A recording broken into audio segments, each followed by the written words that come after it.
Assalamualaikum warahmatullahi wabarakatuh. Ikhwan dan akhwat yang dirahmati Allah Subhanahu wa taala, berkaitan dengan masalah menyembunyikan amal soleh ada dua poin yang perlu saya sampaikan. Poin pertama, bahwasanya menampakkan amal soleh itu boleh, bukan berarti tidak boleh. Yang penting seorang tetap ikhlas. Tetapi bagaimanapun menyembunyikan amal soleh itu pahalanya lebih besar. Allah Subhanahu wa taala berfirman, "In tubudus shadaqati fa ni'mahi wa in tukhfuha wa tu'tuha al-fuqara fa huwa khairul lakum." Kata Allah Subhanahu wa taala, jika kalian menampakkan sedekah, maka itu adalah hal yang baik sekali. Dan jika kalian menyembunyikannya dan kalian berikan kepada orang-orang fakir, maka menyembunyikan itu lebih baik lagi bagi kalian. Surat Al-Baqarah ayat 271. Jadi, pahala amalan yang tersembunyi lebih besar daripada amalan yang terang-terangan. Nah, syaitan sebagaimana penjelas Ibnu Qayyim rahimahullahu taala ingin berusaha semaksimal mungkin agar pahala kita menjadi berkurang atau menjadi sirna. Ketika seorang sudah beramal saleh dan dia diam-diam, maka syaitan berusaha agar dia cerita. Syaitan menggelitiki hatinya, membuat dia ingin cerita. Sampai akhirnya dia cerita, entah bulan depan, entah tahun depan, entah 2 tahun kemudian dia cerita, maka berubahlah. Dan dia ceritanya masih ikhlas. Dia cerita sekedar sharing pengalaman, ya.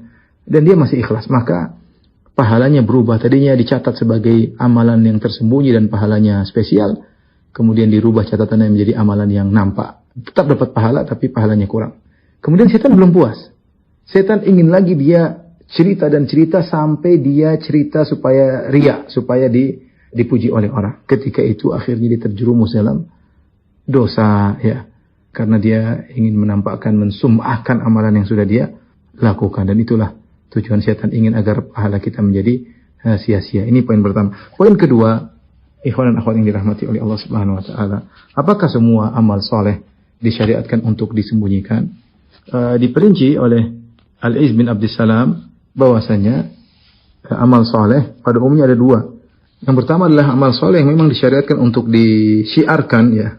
Ini biasanya berkaitan dengan amalan-amalan yang wajib, seperti azan, iqamat, bertakbir, kemudian khutbah, kemudian sholat jamaah, sholat berjamaah, syiar. Kemudian misalnya amar ma'ruf nahi mungkar, sholat Jumat, sholat Id, mengantar jenazah, ya. Ini perkara-perkara yang memang harus dinampakkan. Ini syiar kaum muslimin, ya. Syiar kaum muslimin, ya. Jangan disembunyikan, justru harus disiarkan. Bagaimana kalau orang yang melakukan amal ini semua, dia tetap mensiarkan dan dia berusaha ikhlas, dia berjuang, ya, untuk tetap ikhlas. Ini yang pertama. Yang kedua adalah amalan-amalan yang tidak demikian. Yaitu amalan-amalan yang disunahkan untuk disembunyikan, ya, seperti misalnya sholat sunnah, ya, seorang menyembunyikan sholat sunnah, baca Al-Quran, dia berzikir, ya, disembunyikan, ya, seperti ini sunnahnya untuk disembunyikan. Sedekah dia disunahkan untuk apa? Disembunyikan, ya, amalan-amalan yang tidak butuh syiar. Beda dengan kalau sedekah wajib seperti zakat, maka ditampakkan. Kalau sedekah wajib kita tampakkan, ya, agar orang-orang miskin tahu bahwasanya kita bayar zakat, ya, sehingga mereka tidak suudzon, ini orang kaya kok tidak bayar zakat. Kita tampakkan kita bayar zakat, kita berikan kepada tetangga kita, sehingga kita tampakkan, ya, untuk menghilangkan tuduhan yang tidak-tidak.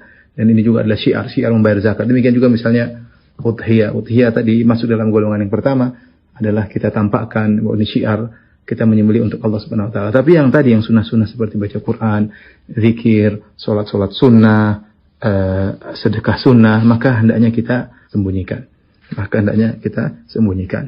Kecuali ikhwan dan akhwat yang dirahmati Allah Subhanahu, kecuali seorang adalah qudwah atau panutan. Seorang adalah panutan, maka tidak mengapa dia nampakkan amal solehnya dengan niat agar diikuti, ya, sebagaimana sabda Nabi sallallahu alaihi wasallam, "Man sanna fil islami sunnatan hasanah falahu ajruha wa ajru man amila biha." Ya, barang siapa yang mencontohkan suatu amal yang baik, ya, seperti dia mencontohkan sedekah, maka bagi dia pahala sedekah dan bagi dia pahala orang yang meniru-nirunya. Hadis ini diucapkan oleh Nabi ketika ada seorang sahabat yang bersedekah. Setelah dia bersedekah, akhirnya diikuti sahabat-sahabat yang lain. Maka jika seorang adalah panutan, maka dia nampakkan amal soleh yang dia kerjakan. Sedekah dia nampakkan. Tidak semua tentunya. Dia tampakkan sebagai contoh, sisanya dia sembunyikan, ya. Kemudian juga sholat sunnah, dia sholat rawatib mungkin dia tampakkan agar dilihat oleh orang, agar orang mengikuti. Dia baca Quran di masjid agar orang mengikuti, ya. Seperti ini, kalau dia panutan, maka dia nampakkan sebagian amal dia, sisanya dia sembunyikan. Sehingga dia menggabungkan dua-duanya. Ada amal yang soleh yang dia sembunyikan, yang pahalanya sangat besar, dan ada amal yang dia tampakkan bukan untuk dia, tapi dia bertujuan agar memotivasi orang-orang lain untuk bisa mengikutinya. Demikian ikhwan dan akhwat yang dirahmati Allah Subhanahu wa taala. Semoga bermanfaat. Allah alam bisawab.